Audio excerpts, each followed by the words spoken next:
Uno de los esfuerzos que hemos venido realizando desde el Archivo General de la Nación es mostrar que esta entidad, a partir de la memoria que deposita, tiene la capacidad de plantearle discusiones y debates al país en materia de paz, derechos humanos, reparación histórica, y lo hemos venido haciendo a través de este programa, El Pasado en Presente, y a través también de algunos temas que han sido de debate reciente en Colombia.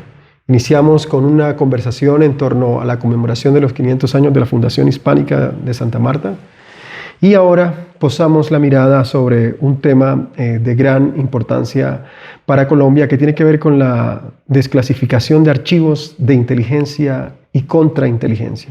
¿Por qué es importante avanzar en la desclasificación de estos archivos? ¿Qué representa para un país como Colombia, marcado por el conflicto armado, por unas memorias que han sido sepultadas, que avancemos hacia la desclasificación de archivos de inteligencia y contrainteligencia? Y para hablar de ello, en el día de hoy nos acompaña Gonzalo Guillén, que, como lo muestra este libro, La Artillería de la Libertad, lleva más o menos no, lleva medio siglo ejerciendo el periodismo y, por supuesto, conoce buena parte de la historia contemporánea del país, en tanto ha sido testigo de ella o parte de ella, y además en tanto la ha investigado. Bienvenido, Gonzalo. Muchas gracias, muy importante este programa y muy importante el tema, les agradezco muchísimo. Un placer tenerte acá. Comencemos hablando a propósito de esa larga trayectoria, de cómo ha sido esa relación tuya con los archivos de inteligencia y contrainteligencia. Si quisieras sí ha sido plantear un acercamiento inicial, ¿cómo se dio? Sí, ha sido, digamos que nefasta, porque desde que yo comencé a trabajar en periodismo, los temas de derechos humanos y corrupción, digamos que han sido los que más me han interesado.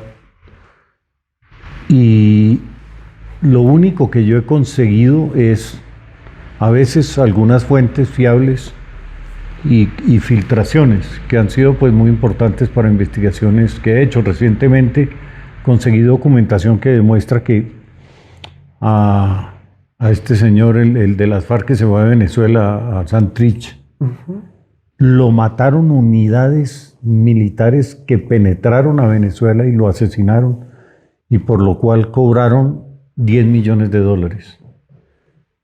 Eso lo publiqué en La Nueva Prensa, que es el medio que yo tengo. Pero la información sobre eso es imposible tenerla, ni siquiera era una declaración oficial. En los derechos de petición, los militares tienen ya un sistema muy bien organizado, y es que el derecho de petición se lo pasa el uno al otro, y al final nadie es responsable. Y al final nadie dice nada, y los que contestan algo contestan barrabasadas, lo alcanzan a uno, y después los jueces no saben a quién aplicarle un desacato por no contestar, aún pasándole, por ejemplo, la información original o el pedido original al ministro Iván Velázquez. Pues él no puede contestarlo, tiene que entregarlo ahí a esa masa de gente que tiene el Ministerio de Defensa, y es imposible realmente llegar a esos archivos. Y yo creo que la historia de Colombia, por ejemplo, en los 50 años que me corresponde a mí como periodista, depende absolutamente de la información militar, casi en todo, porque Colombia es un baño de sangre. En 50 años ha habido más muertos, más torturas, más desapariciones que en la Operación Cóndor de las dictaduras del Cono Sur, que se asociaron para matar gente, desaparecerla, amenazarla, en fin. Entonces, la historia de Colombia de los últimos 50 y mucho más de 50 años simplemente no se conoce. Por ejemplo, la Academia de Historia es una academia de señores que hablan de unos próceres que ellos se inventan, y es una cosa novelesca, ¿no? De héroes y patriotas. Hasta ahí llega la historia. No conocemos la historia del país y tenemos que conocerla de verdad. Yo pues he hecho muchísimos esfuerzos como periodista, he publicado bastante, Hay masacres espantosas que han cometido las fuerzas militares con paramilitares y desde mucho tiempo atrás. Tiene que haber información, por ejemplo, no sé si ustedes tengan acá los archivos del SIC, de anterior al DAS, el Servicio de Inteligencia Colombiano. Ahí tiene que haber muchísima información a la que es imposible acceder. Al DAS, pues por supuesto, salvo lo que consiguió Julián Martínez en su libro Chuzadas y lo que ha publicado Claudia Julieta Duque, que con esos archivos que ella ha logrado varias condenas de sinvergüenzas de estos del DAS en cuanto al caso de ella, que fue secuestrada y amenazada por un caso como para una película. Precisamente, digamos, a propósito de eso que señalas, nosotros en el Archivo General de la Nación hemos venido trabajando en función de avanzar en torno a un diagnóstico, el diagnóstico del fondo del extinto DAS. Creemos que hemos dado los pasos indicados, los pasos correctos. A final de este año entregaremos un diagnóstico en torno a lo que ese fondo respecta, tanto desde el punto de vista de las posibilidades que tengamos para sugerir un posible levantamiento de reserva y avanzar en la desclasificación de ese archivo, tanto también ya desde el punto de vista técnico de lo archivístico. Yo quería detenerme antes de avanzar en ese fondo y lo que puede ofrecer y las posibilidades que allí se abren para la comprensión del conflicto armado colombiano desde una perspectiva y desde una ventana diferente. Hacer alusión a algo que tú mencionas a partir de experiencias como las vividas en Chile, o experiencias como las que se han registrado en otros contextos como en Estados Unidos, donde efectivamente se ha avanzado hacia procesos de desclasificación de archivos y donde la verdad oculta, digamos, ha salido a la luz pública. Y tiene que ver con cuáles serán las razones, de acuerdo a tu visión, cuáles podrían ser esas razones que nos ayuden a explicar el por qué en el contexto colombiano ha sido tan difícil avanzar en términos de desclasificación de archivos de inteligencia y contrainteligencia cuando se mira en perspectiva comparativa con lo que ocurrió en la dictadura chilena o incluso lo que ocurrió con la dictadura de Efraín Ríos Montt en Guatemala, donde también se avanzó hacia ciertos procesos de desclasificación. En Chile, por ejemplo, me tienen muy recomendado un libro que se llama Pinochet desclasificado. No está en Colombia, pero se consigue por internet. En Colombia hay un miedo a la verdad bastante incomprensible. Como por ejemplo, hoy día no podemos saber, y ya creo que nunca lo vamos a saber, quién mató al mariscal Sucre. ¿No? Sospechamos quién mató a Gaitán. Todo eso está escondido, todo eso está disperso además. Una cosa está en un archivo, otra en otro, otro en otro. Los archivos militares tienen complementos en el Ministerio de Hacienda, en el Ministerio de Relaciones Exteriores, lo que se llamaba el Ministerio de Obras Públicas, por ejemplo. El terror a que se conozca la verdad, yo creo que no hay otro país en donde sea tan grande ese terror como acá en Colombia. Cuando yo comencé a investigar lo de la gran farsa que fue la Operación Jaque, conseguí a través de fuentes mías un disco duro con gastos reservados, información de gastos reservados. Porque ahí me dijeron, quienes me entregaron eso, ahí está explicado qué pasó con la Operación Jaque. Y si fueron 100 millones realmente lo que Uribe se robó, o fueron más millones de dólares. Dicho por él, yo conseguí el video en donde él le dice al cuerpo diplomático que hay 100 millones de dólares para negociar la Operación Jaque. Conseguí eso, me lo entregaron, lo guardé en mi casa, viajé a Lima a la mañana siguiente, cuando regresé habían asaltado mi casa y solo se han robado ese disco duro, nunca pude acceder. Yo creí que ya teniendo el disco duro y en un cajón de mi escritorio pues no iba a haber problema y asaltaron la casa y cerraron, ya ahí debería haber mucho. ¿Es una sociedad temerosa del pasado o es una sociedad que cuenta con un grupo de personas, de sectores sociales interesados en ocultar ese pasado. Sí, existe ese sector y además existe un país completamente desinteresado en conocer el pasado.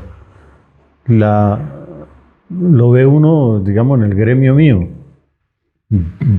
Son contados con los dedos de media mano los periodistas que quieren escarbar y quieren ver y entender y documentar lo que pasó. Eso, no sé, de golpe hay algunos esfuerzos académicos, ¿no? De averiguar alguna cosa. Si uno quisiera, Gonzalo, explorar las implicaciones que tiene el hecho de que seamos esa suerte de sociedad que le teme al pasado, que no es capaz de confrontarlo, de lidiar con el pasado, a partir del palacio, de lo que ocurrió en el Palacio de Justicia, particularmente en la retoma del palacio.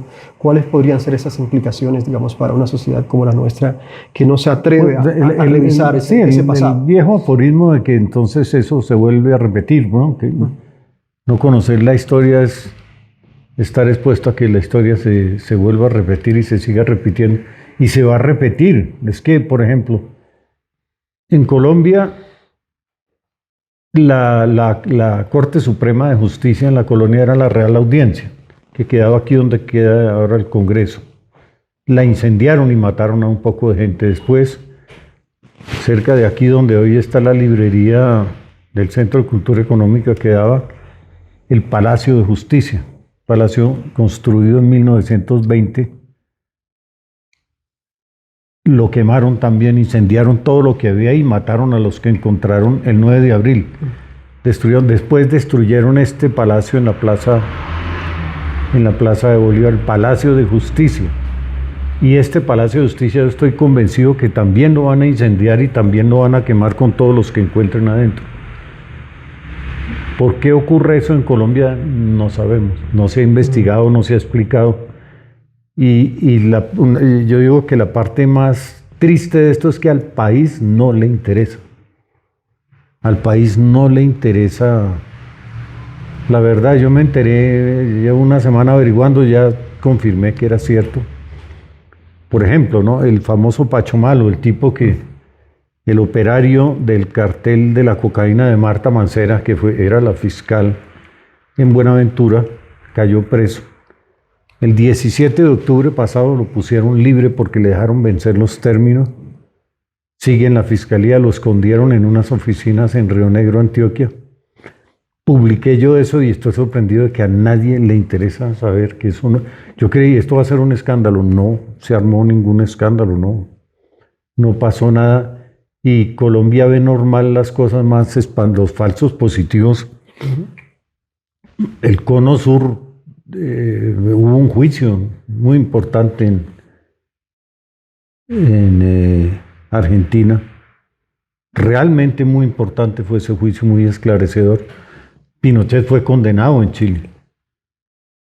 Aquí no pasa nada. Los grandes asesinos del general Montoya va a la JEP a burlarse de las víctimas. El Uzcategui pues terrible, ni se diga. Y pasas un baño de sangre, es una montaña de muertos y no hay verdad, no hay información. Porque justicia pues nunca ha habido, pero que hubiera verdad, ¿no? Ahora, la Comisión de la Verdad, yo tengo muchos reparos, que oyeron solo lo que querían oír. Hay ya muchas cosas que el que dirigía eso no quiso que entraran, no quiso oírlas. Entonces, bueno, sí, es un esfuerzo por conocer algunas cosas terribles, dramáticas.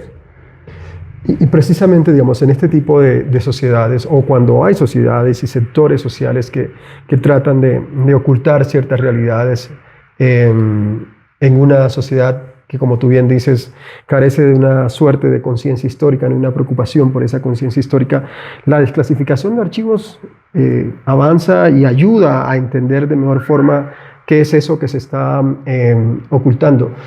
Y un ejemplo de ello es esto último que tú conoces de cerca por las conversaciones que sostienes con Elena Durán en torno al Palacio de Justicia y la forma en cómo algunas informaciones provenientes de los Estados Unidos han ayudado a documentar ciertas realidades que estaban ocultas en torno al Palacio de Justicia y en concreto en torno a la retoma. Si quisiéramos sintetizar, ¿qué es lo nuevo, digamos, que se ha aportado a partir de esta última información que la misma Elena ha revelado con entrevistas? Sí, ¿Qué es lo que ha salido, digamos? De Elena, Mi vida y el Palacio. Excelente libro. Es un gran recuento claro, desde el punto de vista de ella y respecto de su padre. Ahora, en la segunda edición, si hay un aporte extraordinario, que de nuevo, eso no se ha publicado, salvo que está en el libro de ella, nadie ni se ha debatido, ni se ha denunciado, ni nadie se ha sorprendido, y es que ella con archivos de los Estados Unidos encontró y probó que llegó un avión a Bogotá con explosivos, y que esos explosivos fueron utilizados en el baño donde estaban refugiados, no sé, 60 personas, y el ejército explotó eso y mató a toda esa gente. Todo se reduce a ver si que como el ejército produjo esa masacre que yo estuve ahí parado desde las 12 del día del 6 de noviembre hasta el día siguiente, el 7, al lado del museo del 20 de julio. El bombardeo que hubo adentro, el incendio que armaron, estar uno afuera, uno se imaginaba el infierno que deberían estar viviendo allá, y los militares seguían disparando, tiraban cañonazos contra el palacio, una cosa aberrante, imperdonable.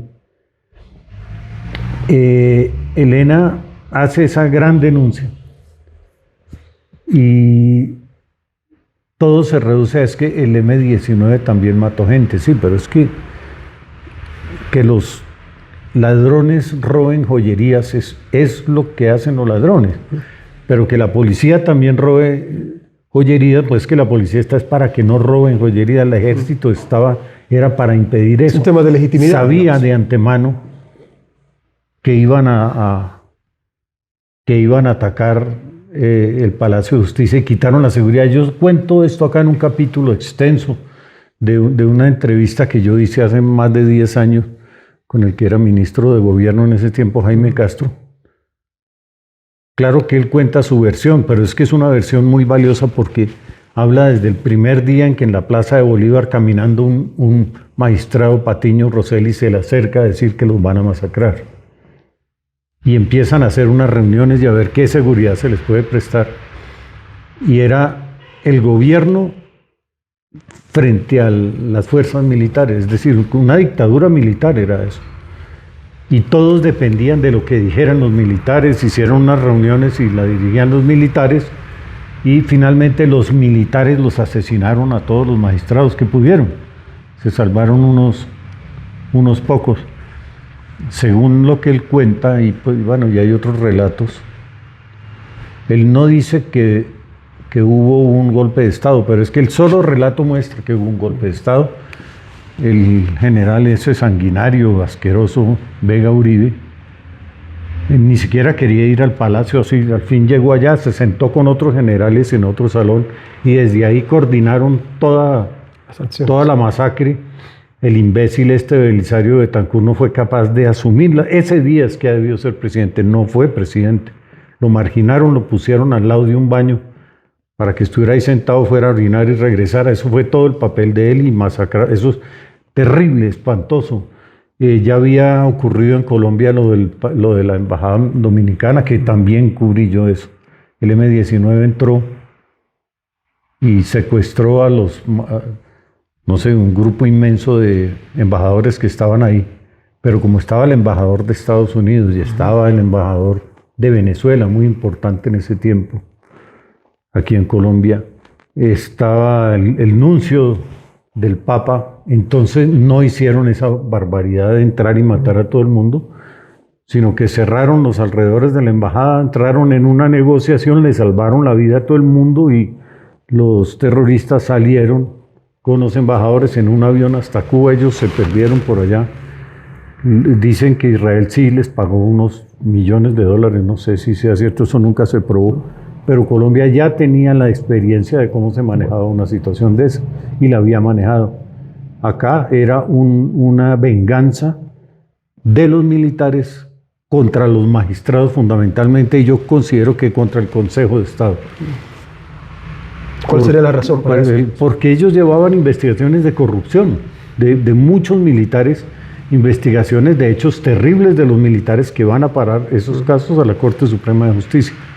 Yo al papá de Elena, a Carlos Horacio Durán, lo conocí unos días, yo no recuerdo exactamente un mes, digamos, antes de Palacio de Justicia, porque un amigo me dijo que un magistrado auxiliar podía entregarme una información sobre un general que era un ladrón, que estaba toda la información, y aparte de que era un ladrón tenía una agencia de seguridad, y todas las entidades del Estado contrataban con la agencia de seguridad de él, y además tenía otro negocio que era vendía todos los huevos que consumía el Ministerio de Defensa, y ese general sabía que le tenían esa investigación ahí, y ese general era muy importante en el mando de todas estas unidades asesinas y etcétera.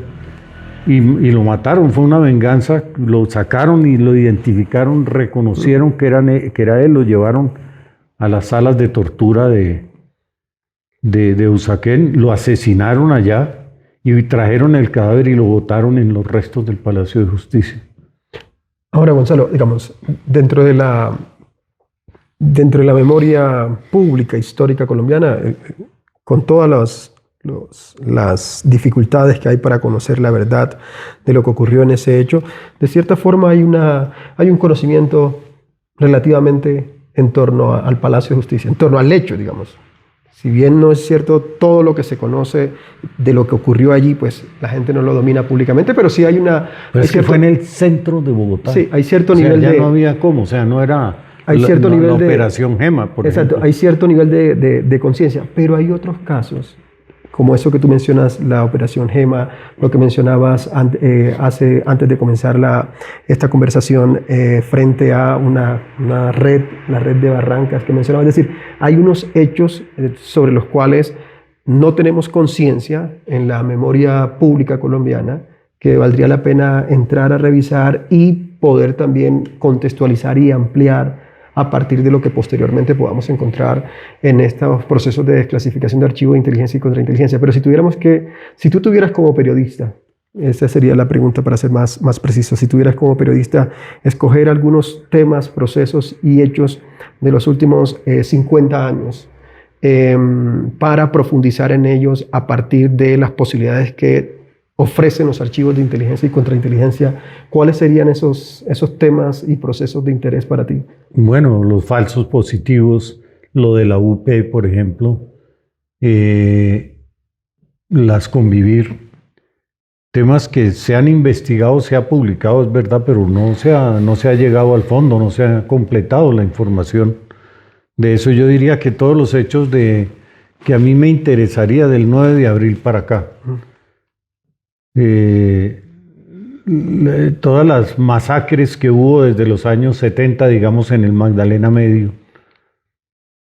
Muchas masacres se las atribuyeron al ELN y no fue el ELN, y habría que ver quiénes fueron los que murieron, por qué los mataron, qué sabían, qué intereses tenían. Ahora, muchos militares terminaron siendo hacendados en esas zonas.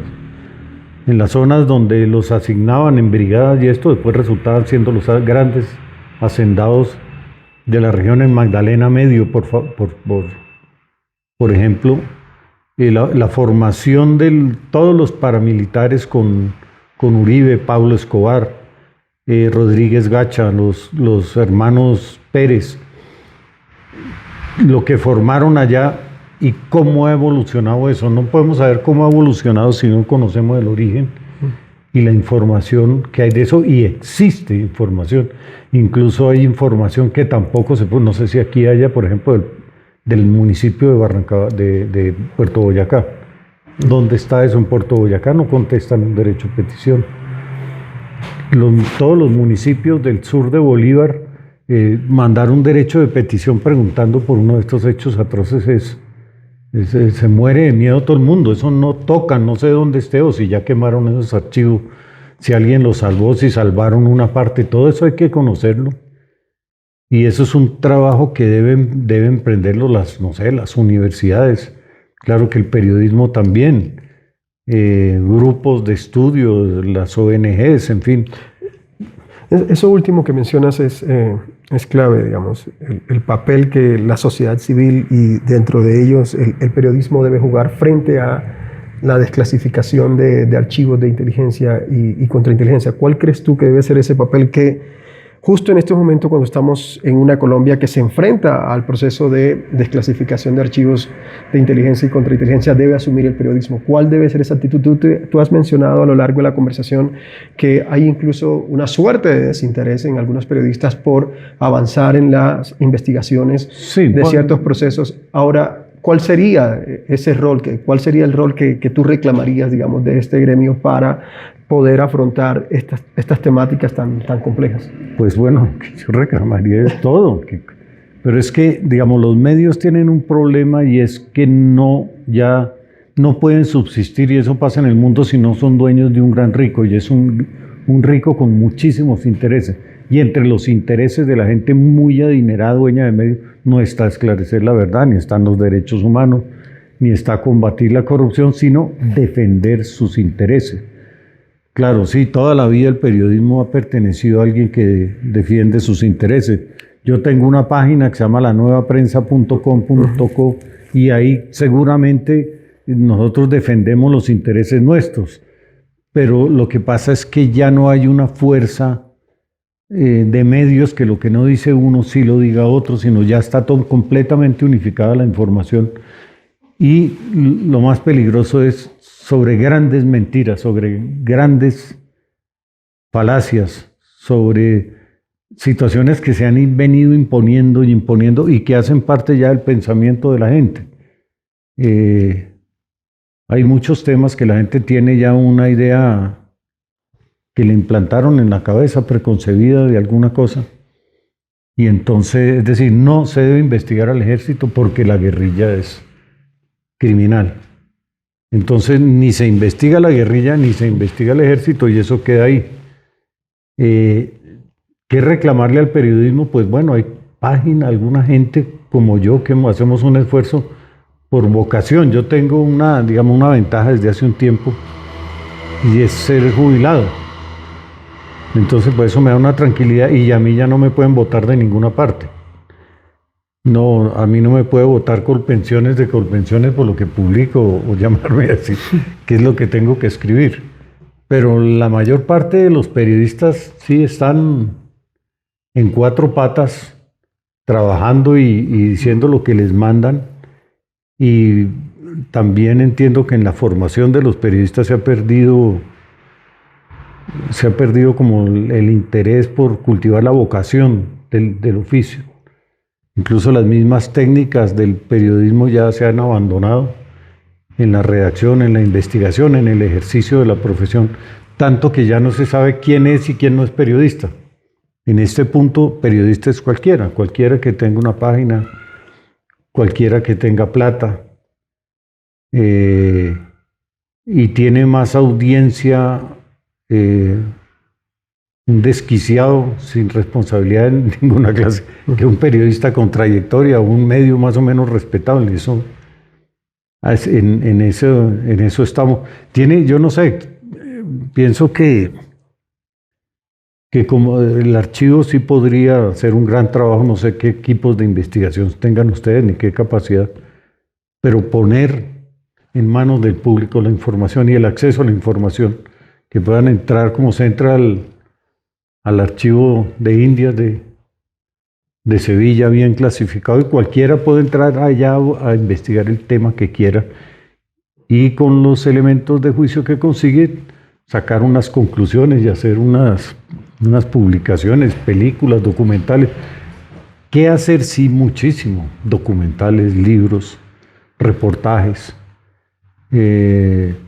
Las editoriales más o menos se interesan, las empresas editoriales, en publicar cada vez menos, tal vez, por evitar problemas y seguramente influenciadas por los grandes poderes económicos del país, que esa es una tragedia colombiana, y es que ya el poder no es el poder político, y siempre lo fue.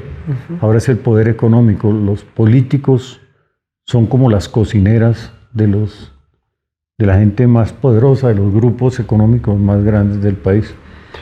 Hay una parte fundamental que mencionas en esa intervención que acabas de hacer, que tiene que ver con el acceso a la información. De hecho, nosotros aquí en el Archivo General de la Nación, el propósito que tenemos va en esa dirección. Estamos trabajando, por ejemplo, fuertemente en todo lo relativo al fondo de la Comisión de la Verdad, del cual nosotros somos depositario. Ya estamos en conversaciones y en reuniones semanales con la JEP para avanzar, uno, en la entrega de una copia de seguridad al gobierno suizo de ese fondo, pero a la vez organizar, territorializar y difundir y divulgar los elementos que componen ese fondo. Es parte del propósito que tenemos para el 2025. Y, por supuesto, lo que estamos haciendo en términos del proceso de diagnóstico y posterior intervención del fondo del extinto DAS. Y en ambos fondos que tienen en el centro a las víctimas, por supuesto, hay reclamaciones y hay constante pedido de víctimas, periodistas, actores de distinta índole que están reclamando un mayor acceso a esos fondos, y por eso nosotros estamos trabajando en el mismo. Pero lo que quería preguntarte a propósito de ese acceso a la información es una tensión que se suele enfrentar cuando se trata de ingresar a tener acceso a estos archivos de inteligencia y contrainteligencia. Por un lado está esta idea, bueno, ahí hay información de seguridad nacional. Y por otro lado está, pues, el ejercicio legítimo de un ciudadano que solicita el acceso a esa información. Desde el punto de vista de un periodista, ¿cómo lidiar con esa tensión, digamos, que está allí? No, eso es terrible porque uno busca la información. Bueno, en Colombia tenemos mejores herramientas que en muchas partes del mundo. Dos, que son el derecho de petición, porque los funcionarios públicos están obligados a contestar.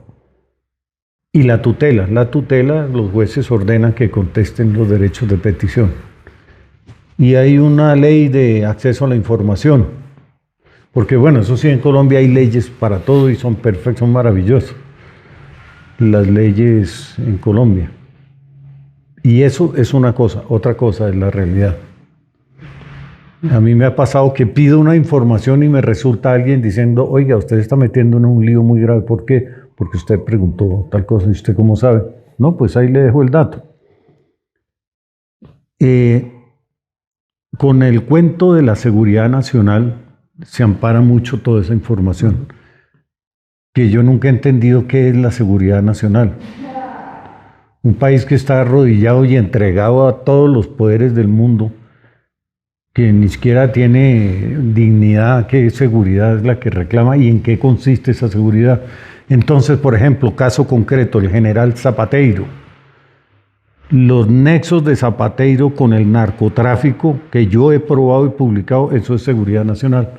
Entonces, él tenía, siendo el comandante de estas fuerzas homicidas, él tenía una amante en San José del Guaviare, y él iba a visitarla y dormía con ella, y eso es público. Y San José del Guaviare, no solamente esa mujer era una narcotraficante convicta, sino que es que en San José del Guaviare funciona la principal base antinarcóticos de Colombia. Entonces, eso es la seguridad nacional. Y yo publiqué eso con Julián Martínez, lo publicamos, lo investigamos, demostramos la relación de este señor ahí con el narcotráfico. ¿Y qué pasó? Uno siempre queda con la idea, bueno, se va a armar un escándalo, va a responder al no, nada, no pasó nada, nadie le interesó nada. Y periodistas que andan detrás de información que uno pensaría que se van a interesar, por eso no se interesan, o si se interesan, quienes son sus jefes no los dejan acercarse a esa información. Y hay una manera en los medios grandes, los que llaman tradicionales en Colombia, y es que cuando un periodista lleva un tema, el jefe le dice, no, a eso nosotros no le hacemos el juego. Es que vea, mataron a 100 personas. Sí, no, a eso no le hacemos el juego, porque todo eso finalmente resulta siendo mentiras y se arma un escándalo, en fin. Y el país vive imbecilizado con el fútbol. Es que cuando el Palacio de Justicia, yo me acuerdo, la señora esta Sanín que había, Noemí Sanín. ministra de Comunicaciones, implantó la censura de prensa, que en la Constitución decía que no habrá censura de prensa. Y puso a unos tipos a jugar fútbol y a transmitir eso, y el país feliz mirando el partido de fútbol. Y mientras tanto estaba ocurriendo este horror tan espantoso, esa vergüenza imborrable que fue el holocausto del Palacio de Justicia. Bueno, a lo largo de esta conversación, digamos, el conflicto armado aparece ahí como un protagonista, no es subtexto, sino que realmente hace parte del texto que estamos construyendo, que estamos narrando a partir de esta conversación. Si uno tuviera que explicar por qué es importante el proceso de desclasificación de archivos de inteligencia y contrainteligencia en una sociedad como la nuestra, marcada por ese conflicto armado, ¿cuáles podrían ser posibles respuestas a esa pregunta, digamos? ¿Por qué es importante para una sociedad como la nuestra avanzar en esa dirección? Porque es información pública, de interés público, y en su mayor parte sobre hechos de lesa humanidad, o sea, hechos que lesionan a la humanidad. Toda la humanidad se lesiona, esa es la descripción del término, y que no solamente es importante para el país, sino para la humanidad, saber que, así como a mí me interesaría, si pudiera ver qué fue lo que pasó en Uganda, por ejemplo, e investigar todo como ser humano, ¿no? Yo no soy ciudadano de Uganda. Esto es una monstruosidad de lesa humanidad, la historia reciente colombiana, y incluso más vieja todavía. Entonces, es interés público y es de interés de la humanidad. Lesionada la humanidad necesita saber de qué tamaño es la lesión que recibió. Claro, y eso es fundamental porque nos lleva a una dimensión clave, y es que no solo esto que estamos conversando se encierra en las fronteras nacionales colombianas, sino que incluso parte de de todos estos grupos, equipos, tecnología que se utiliza dentro del proceso de inteligencia, contrainteligencia, en muchos casos ha contado pues con apoyo de organismos internacionales. Lo estamos viendo recientemente con el caso de Pegasus, pero anteriormente sabemos de una estrecha comunicación y conexión entre Estados Unidos y Colombia. De acuerdo a tus intereses periodísticos, ¿qué tipo de temas, procesos podríamos observar a partir de estos archivos de inteligencia y contrainteligencia a propósito de la relación Estados Unidos-Colombia? Bueno, esclarecer primero que todo las relaciones de ambos países en los hechos de lesa humanidad más graves que han ocurrido en Colombia. Esclarecer las relaciones entre los Estados Unidos con el narcotráfico colombiano, que han existido y existen y siguen existiendo, y que es un gravísimo problema. Luego también investigaciones de interés de orden económico, y también cómo Colombia se ha prestado de calanchín para hechos atroces ocurridos en otros países. Por ejemplo, cuando Colombia invadió Ecuador para caer sobre el campamento de Raúl Reyes, que estaba allá,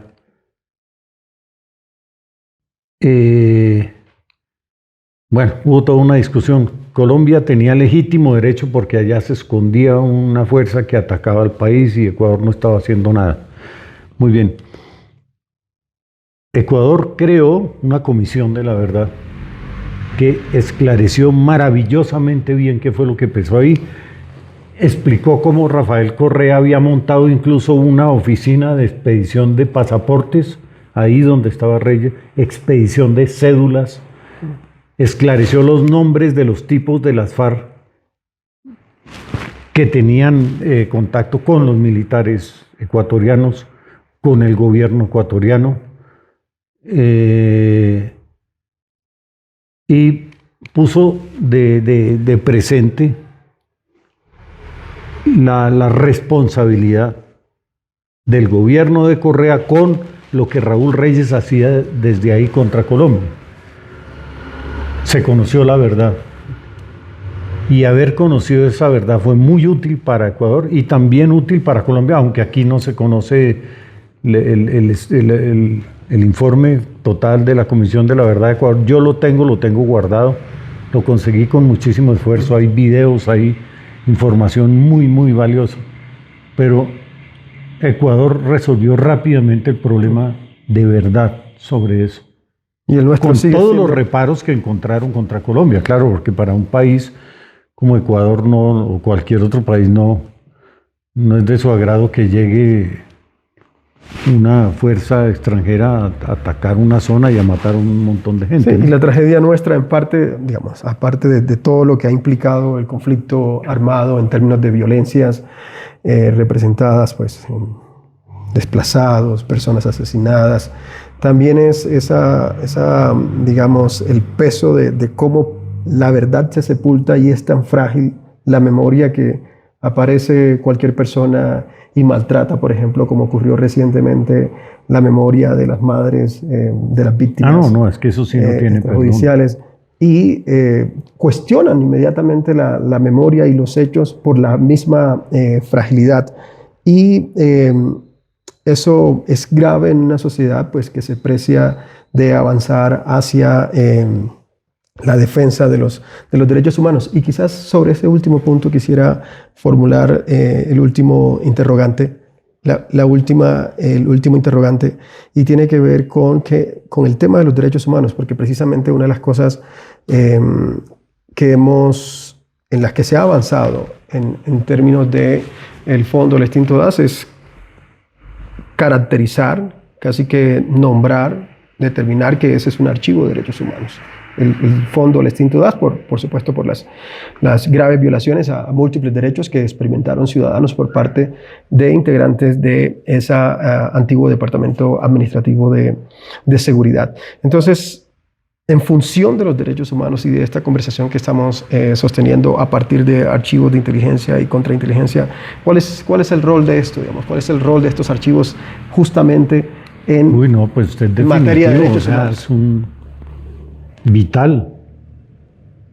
Tener esos archivos y poder consultarlos es vital para el país, vital para la sociedad. Y olvidarse, empezar a reevaluar eso de la seguridad nacional. ¿Qué es la seguridad nacional? Porque la seguridad nacional siempre termina siendo el interés del gobierno de turno. Entonces, lo que hizo el general tal, que es un asesino, se tapa porque él mismo invoca la seguridad nacional. ¿Quién dijo que la seguridad nacional la tienen unos asesinos? Es más, cuando algo es de seguridad nacional, más rápidamente debe conocerse, porque es la seguridad de nosotros, de la nación, de los ciudadanos. La responsabilidad y la posibilidad de investigar el pasado del país no es de los periodistas, de los historiadores, es de todo el mundo. Todo el mundo, cualquier niño de colegio, debe saber que él puede investigar lo que pasó y tiene que saber dónde está la información y tienen que enseñarle dónde la encuentra. Así es, y desde el archivo precisamente nosotros estamos armando una estrategia integral. Ya este año iniciamos con algo que se llama Tu Historia Cuenta, que acerca la historia de Colombia a partir de fuentes históricas a niños y niñas de distintas instituciones educativas del país. Nos hemos estado moviendo a veces de manera presencial, en otros casos hemos utilizado las tecnologías de la información para llegar a distintas instituciones educativas, tratando de que los chicos y las nuevas generaciones sepan que la historia de sus poblaciones, las historias de los pueblos a los que ellos pertenecen, cuentan y tienen una relevancia para lo que somos como sociedad y que somos como país. Bien, así que sí, muchísimas gracias, Gonzalo. Mil gracias por la invitación, muy amables. Gracias a ti por compartir parte de tu medio siglo de periodismo y la forma como has lidiado entonces con el tema de los archivos de inteligencia y contrainteligencia. Necesariamente, digamos, en nuestra sociedad, sobre todo una sociedad que está transitando o aspira a convertirse en una sociedad marcada por un horizonte de paz, la verdad y la justicia son dos pilares claves de ese tránsito, y en ese esfuerzo distintas entidades del gobierno nacional nos hemos unido para lograr que esa verdad y que esa justicia a partir de la memoria empiece a ocupar un lugar de importancia y de interés.